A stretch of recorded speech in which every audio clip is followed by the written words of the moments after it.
नमस्कार, मैं हूं आपके साथ हिमानी नथानी। सुबह के 8 बजने को हैं और हम लेकर हाजिर हैं फटाफट खबरों के सफर को। तो आइए शुरुआत करते हैं सारा देश 100 खबरों की। ब्रुसेल्स में फंसे भारतीयों का एक दल आज दिल्ली पहुंचा। उन्हें जेट एयरवेज की फ्लाइट से पहले दिल्ली लाया गया। जेट एयरवेज के मुताबिक 214 यात्री और 28 क्रू मेंबर्स लौट कर आए हैं। ब्रुसेल्स से सही सलामत लौटे भारतीयों ने खुशी जताई। उन्होंने बताया कि उनके पहुंचते ही वहां पर धमाका हो गया और फिर उन्हें तब से होटल में ही रखा गया था। ब्रुसेल्स से लौटे भारतीयों में से कुछ लोग दिल्ली उतर गए हैं, जबकि बाकी बचे लोगों को लेकर यही फ्लाइट मुंबई पहुंचेगी। इस बीच बेल्जियम में भारतीय राजदूत एमएस पुरी का ये कहना है कि आतंकी हमले में घायल दोनों भारतीय अस्पताल में हैं। इनमें से एक को आईसीयू में जनरल वार्ड में शिफ्ट कर दिया गया है। एमएस पुरी का ये कहना है कि हमले के बाद से लापता इंफोसिस के कर्मचारी राघवेंद्र की तलाश जारी है। उन्होंने उम्मीद जताई है कि आज शाम तक उसके बारे में कोई जानकारी मिल सकती है। जम्मू कश्मीर में सरकार बनाने का रास्ता साफ हो गया है। इधर बीजेपी और पीडीपी के बीच एक बार फिर से गठबंधन की सरकार बनाने की सहमति बन गई है। पीडीपी विधायक दल ने महबूबा को अपना नया नेता चुन लिया है और वही गठबंधन सरकार की मुख्यमंत्री होंगी। महबूबा मुफ्ती जम्मू कश्मीर की पहली मुख्यमंत्री भी होंगी। महबूबा मुफ्ती आज शाम 4 बजे राज्यपाल से मुलाकात कर उन्हें अपनी पार्टी का समर्थन पत्र देंगी। उसके बाद शाम 4:30 बजे बीजेपी प्रदेश अध्यक्ष सच शर्मा भी पीडीपी के साथ मिलकर सरकार बनाने के लिए अपना समर्थन पत्र देंगे। इसके बाद राज्यपाल नई सरकार की शपथ ग्रहण की तारीख का ऐलान करेंगे। इधर ये कहा जा रहा है कि नई सरकार 28 मार्च को शपथ ले सकती है। इससे पहले आज दोपहर में जम्मू में बीजेपी विधायक दल की बैठक होगी, जिसमें पार्टी महासचिव राम माधव और केंद्रीय मंत्री जितेंद्र सिंह भी शामिल होंगे। बैठक में मंत्रिमंडल बंटवारे के फॉर्मूले पर चर्चा होगी और इसी बैठक में यह भी तय होगा कि बीजेपी के कोटे से उप मुख्यमंत्री कौन होगा, किस किस को मंत्री बनाया जाएगा। साथ ही इस मुद्दे पर पार्टी में सहमति बनाई जाएगी। 87 सीटों वाली जम्मू कश्मीर विधानसभा में सरकार बनाने के लिए 44 सीटों की जरूरत है। पीडीपी के पास 28 और बीजेपी के पास 25 विधायक हैं, यानी गठबंधन सरकार के पास 53 सीटें हैं। गुरुवार को महबूबा मुफ्ती ने पार्टी विधायकों के साथ एक बैठक की। इस दौरान उन्होंने विधायकों को प्रधानमंत्री नरेंद्र मोदी के साथ हुई बातचीत की जानकारी दी। बीजेपी ने कहा कि पीडीपी ने सरकार बनाने के लिए कोई नई शर्त नहीं रखी है। राम माधव ने कहा कि जो शर्तें मुफ्ती मोहम्मद सईद के वक्त तय हुई थी, उसके आधार पर सरकार बनाने में कोई दिक्कत नहीं है। इसके पहले पीडीपी और बीजेपी गठबंधन की सरकार 10 महीने तक रही। जनवरी में मुफ्ती मोहम्मद सईद के निधन के बाद दोनों दलों के बीच दूरियां बढ़ गई थी, लिहाजा तब से राज्य में राज्यपाल शासन ही लागू है। होली के दिन ट्विटर पर मिले पीएम मोदी और केजरीवाल के दिल। प्रधानमंत्री ने दिल्ली के मुख्यमंत्री अरविंद केजरीवाल और उप मुख्यमंत्री मनीष सिसोदिया को ट्विटर पर फॉलो किया। अरविंद केजरीवाल और मनीष सिसोदिया ने ट्वीट कर इसकी जानकारी साझा की और फॉलो करने के लिए प्रधानमंत्री का शुक्रिया जताया। केजरीवाल ने लिखा कि मुझे फॉलो करने के लिए शुक्रिया, हैप्पी होली। आज गिले शिकवे भूलने का दिन है। इसके साथ ही उन्होंने उम्मीद जताई कि भविष्य में केंद्र और राज्य सरकार के बीच तालमेल बेहतर होगा। मनीष सिसोदिया ने यह लिखा है कि फॉलो करने के लिए शुक्रिया। मनीष ने प्रधानमंत्री को होली की शुभकामनाएं दी और उनसे होली का तोहफा भी मांगा। मनीष सिसोदिया ने यह लिखा कि दिल्ली विधानसभा ने 1 साल में जितने बिल पास किए वो गृह मंत्रालय में अटके हुए हैं, प्लीज उन्हें पास करा दें, दिल्ली आभारी रहेगी।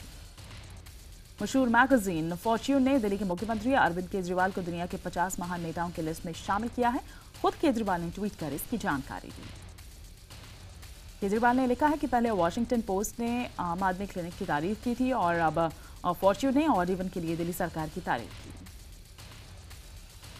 फॉर्च्यून ने 50 नेताओं की लिस्ट में केजरीवाल को 42वें नंबर पर रखा है। मैगजीन ने जनवरी में 15 दिनों के लिए ऑड इवन फॉर्मूला लागू करने के लिए दिल्ली सरकार की सराहना की। हैदराबाद में एक कार्यक्रम के दौरान जेएनयू छात्र संघ के अध्यक्ष कन्हैया कुमार पर चप्पल फेंकने की कोशिश की गई। हालांकि वहां मौजूद लोगों ने आरोपी को पहले ही पकड़ लिया। एआईएसएफ के कार्यकर्ताओं ने आरोपी युवक की जमकर पिटाई कर दी और फिलहाल पुलिस के हवाले कर दिया। हालांकि कन्हैया ने लोगों से युवक को न मारने की अपील की। आरोपी युवक भारतीय जनता युवा मोर्चा से जुड़ा हुआ बताया जा रहा है। वो इस बात से नाराज था कि अफजल गुरु जैसे आतंकी का समर्थन करने वाले कन्हैया को यहां मंच साझा क्यों करने दिया गया। कन्हैया पुणे के रनाली इंस्टीट्यूट में होने वाले एक कार्यक्रम में शामिल हो सकते हैं। आरोप है कि इसकी जानकारी मिलने पर भारतीय जनता युवा मोर्चा के कार्यकर्ताओं ने इंस्टीट्यूट के आयोजकों को धमकाया। पुलिस ने आयोजकों की शिकायत पर भारतीय जनता युवा मोर्चा के कुछ कार्यकर्ताओं के खिलाफ केस दर्ज किया है। हैदराबाद यूनिवर्सिटी में कुलपति अप्पा राव के खिलाफ छात्रों का प्रदर्शन लगातार जारी है। गुरुवार को छात्रों ने कुलपति का पुतला भी फूंका। 26/11 के गुनहगार डेविड हेडली ने यह दावा किया है कि लश्कर ने पूर्व शिवसेना प्रमुख बाल ठाकरे को मारने की साजिश रची थी, लेकिन हमले से पहले ही आतंकी पकड़ा गया। पूछताछ के दौरान हेडली ने यह भी खुलासा किया कि पाकिस्तान की खुफिया एजेंसी ISI ने ही 26/11 हमले को फंडिंग की थी। हेडली ने यह माना कि 26/11 का हमला गलत था, लेकिन साथ ही उसने यह भी कबूल किया कि वो 26/11 के बाद भी भारत पर एक और हमले की साजिश रच रहा था। हेडली ने बताया कि मुंबई हमले के बाद लश्कर पर काफी ज्यादा दबाव था, इसी वजह से डेनमार्क का हमला कमजोर किया गया था। सुनवाई के दौरान हेडली से जब उसकी पत्नी के बारे में पूछा गया तो उसने फिल्मी अंदाज में जवाब दिया। हेडली ने हिंदी में कहा कि ये कोई फिल्म नहीं है जहां एक सुहागन अपने सुहाग को बचाने की कोशिश करेगी। हेडली ने बताया कि वो अपनी पत्नी शाजिया से कोड वर्ड में बातें करता था। पाकिस्तान में रॉ के अफसर कुलभूषण यादव को गिरफ्तार किया गया है। पाकिस्तान ने यादव पर बलूचिस्तान की आजादी के लिए काम कर रहे आतंकी संगठनों और अलगाववादियों को मदद पहुंचाने का आरोप लगाया। पाकिस्तान रॉ पर बलूचिस्तान में अशांति फैलाने का आरोप लगाता रहा है। यह पहली बार है जब कोई भारतीय अफसर गिरफ्तार किया गया है। सूत्रों के मुताबिक यादव ने 2015 में कराची में अशांति फैलाने की बात कबूल कर ली है। बताया जा रहा है कि यादव पर आरोप कबूलने का दबाव डाला जा रहा है। फिल्म अभिनेत्री सनी लियोनी ने सूरत में होटल में एक युवक को थप्पड़ जड़ दिया। दरअसल युवक ने सनी से अभद्र सवाल पूछा था। युवक प्रोग्राम का आयोजन करने वाली कंपनी से जुड़ा हुआ था। कश्मीर की मुगल रोड पर जमी भारी बर्फ साफ करने का अभियान शुरू हो गया है। भारी बर्फबारी के चलते मुगल रोड पिछले साल दिसंबर से ही बंद थी। उम्मीद यह है कि सड़क अगले 10 दिन में खुल जाएगी। दिल्ली के विकासपुरी में एक डेंटिस्ट की पीट कर हत्या कर दी गई। बुधवार रात करीब 12:30 बजे मामूली सी बात पर कुछ बदमाशों ने डॉक्टर पंकज नारंग को लाठी डंडों से जमकर पीटा। बुधवार रात भारत और बांग्लादेश मैच के बाद डॉक्टर पंकज नारंग अपने बेटे के साथ गली में क्रिकेट खेल रहे थे। इस दौरान गेंद पास से गुजर रही एक स्कूटी सवार को लग गई। इसके बाद दोनों के बीच विवाद हुआ। थोड़ी देर बाद स्कूटी सवार युवक अपने दर्जन भर साथियों के साथ वहां पर पहुंचा और डॉक्टर पंकज को लाठी डंडों से पीट कर मार डाला, जबकि उनके साले को बुरी तरह से जख्मी कर दिया। इस मामले में पुलिस ने 4 नाबालिगों समेत 8 लोगों को पकड़ा है, जबकि 2 आरोपी फरार बताए जा रहे हैं। दिल्ली से सटे नोएडा के सेक्टर 40 में तेज रफ्तार फॉर्च्यूनर कार ने 6 लोगों को कुचल दिया। इस हादसे में 10 साल के एक बच्चे की मौके पर ही मौत हो गई। जानकारी के मुताबिक सभी 6 लोग एक ही परिवार के हैं। आसपास मौजूद लोगों ने आरोपी ड्राइवर को पकड़कर पुलिस के हवाले कर दिया।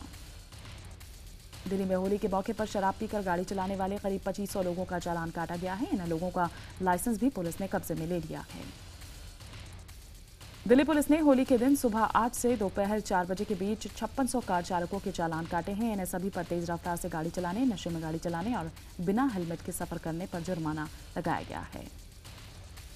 वहीं पंचकुइया रोड पर एक बाइक हादसे में बिना हेलमेट के एक महिला की मौत हो गई। दिल्ली पुलिस ने स्पेशल होली ड्राइव के तहत खास 400 टीमें बनाई थी। उधर यूपी के हापुड़ में होली पर रंग लगाने के विवाद पर कुछ लोगों ने एक शख्स की पीट कर हत्या कर दी। बदमाशों ने नंद नाम के एक शख्स को बुरी तरह से पीटा, जिससे उसकी मौत हो गई। नंद के बेटे सचिन ने कुछ लोगों को रंग लगाया तो उन्होंने उसे पीटना शुरू कर दिया। सचिन को बचाने जब उसके पिता नंद पहुंचे तो बदमाशों ने उन्हें भी पीट डाला। पिटाई के बाद नंद ने अस्पताल में दम तोड़ दिया। वहीं पुलिस ने राजकुमार और मोहित नाम के शख्स पर मुकदमा दर्ज कर लिया। पुलिस फिलहाल आरोपियों की तलाश कर रही है। मध्य प्रदेश के ग्वालियर के लोघर गांव में होली के बाद नौ नदी पर नहाने गए 2 छात्रों की डूबने से मौत हो गई। मृतक ग्वालियर ITM कॉलेज में इंजीनियरिंग के छात्र थे। झारखंड के हजारीबाग में होली की आड़ में तेजाबी हमले में 13 लोग झुलस गए। दरअसल आपसी विवाद के बाद एक जाति के लोग बोतल से दूसरे लोगों पर रंग डालने लगे। इससे पहले कि कोई कुछ समझ पाता, सभी के शरीर पर जलन होने लगी। इधर गाजियाबाद में पुलिस की लापरवाही की वजह से एक 14 साल के बच्चे की जान चली गई। गाजियाबाद के लोनी इलाके में एक बच्चे को किडनैप कर लिया गया था, लेकिन पुलिस ने वक्त पर कार्रवाई नहीं की। किडनैपर ने बच्चे के घर वालों को फोन किया था, जिसके बाद उन्होंने पुलिस में खबर दी, लेकिन पुलिस कार्रवाई में देरी के चलते किडनैपर्स ने बच्चे का कत्ल कर दिया। किडनैपर बच्चे की हत्या कर उसका शव बोरे में डालकर घर से 500 मीटर की दूरी पर फेंक गए। पुलिस अब तक बच्चे के कातिलों का पता नहीं लगा पाई है। इधर कानपुर में एक कार अनियंत्रित होकर एक घर में जा घुसी। हादसे में कार में सवार 4 लोगों की मौत हो गई। वहीं कार ने सड़क किनारे एक शख्स को भी रौंद डाला। कार सवार लोग शराब के नशे में थे। मध्य प्रदेश के श्योपुर से बीजेपी विधायक दुर्गालाल विजय के गनमैन के रिवॉल्वर से गोली चलने से 2 युवक घायल हो गए। पुलिस ने गनमैन को गिरफ्तार कर लिया है। यूपी के मेरठ में बेटी से छेड़छाड़ रोकने पर बदमाशी ने उसके पिता को चाकू से गोद डाला। पीड़ित हमले में बुरी तरह से घायल हो गए। मेरठ के मस्जिद नगर में 13 साल की नाबालिग पर पड़ोस के लड़कों ने पत्थर फेंके और उसका अपहरण करने की भी कोशिश की। लड़की के पिता ने इसका विरोध किया तो बदमाशों ने उन पर चाकू से हमला कर दिया। पीड़ित के परिवार वालों ने पुलिस पर आरोप लगाया है कि उन्होंने पैसा लेकर मामले को दबा दिया और अब तक आरोपियों के खिलाफ कोई कार्रवाई नहीं की। एमपी के रायसेन जिले में डबल मर्डर का मामला सामने आया है। हत्यारों ने दिन दहाड़े एक महिला और उसकी बेटी की हत्या कर दी और फिर कमरा बाहर से बंद कर फरार हो गए। राजस्थान के भीलवाड़ा में नशे की हालत में एक पुलिस वाले ने कई गाड़ियों पर अपनी गाड़ी चढ़ा दी। पुलिस वाले की गाड़ी एक साइकिल और स्कूटी से टकराने के बाद पानी के टैंक से टकरा गई। T20 वर्ल्ड कप में आज मोहाली में ऑस्ट्रेलिया और पाकिस्तान के बीच भिड़ंत होगी। मैच दोपहर 3 बजे से होगा। वहीं नागपुर में दक्षिण अफ्रीका और वेस्ट इंडीज आमने सामने होंगे। ये मैच शाम 7:30 बजे शुरू होगा।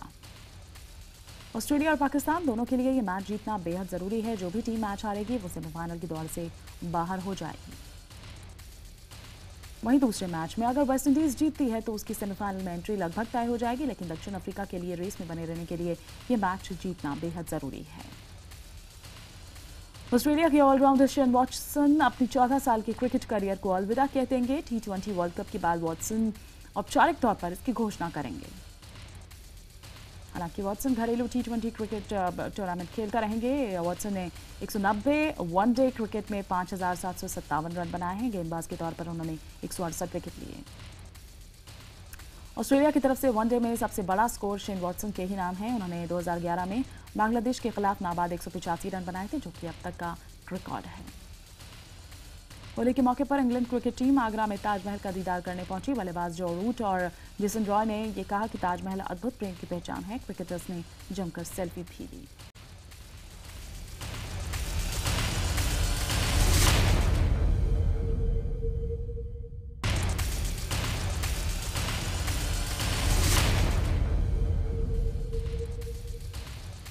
बांग्लादेश को मात देने के बाद टीम इंडिया भी होली के रंग में रंगी नजर आई। मोहाली पहुंची टीम इंडिया ने बस में एक दूसरे को रंग लगाया। होली के मौके पर युवी भी खुद को रोक नहीं पाए। उन्होंने गाना गाकर लोगों को होली की शुभकामनाएं दी।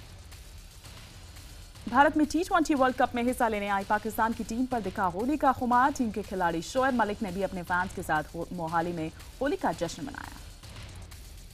पूर्व क्रिकेटर्स ने होली पर जमकर धमाल मचाया। IBN 7 के साथ कई पूर्व खिलाड़ी थे जिन्होंने दिल खोलकर होली खेली। दक्षिण अफ्रीका के पूर्व खिलाड़ी जॉन्टी रोड्स और न्यूजीलैंड के पूर्व ऑलराउंडर खिलाड़ी क्रिस हैरिस ने भी पूरे जोश के साथ होली का जश्न मनाया। उन्होंने रंग तो लगाया ही, साथ ही गाना भी गाया।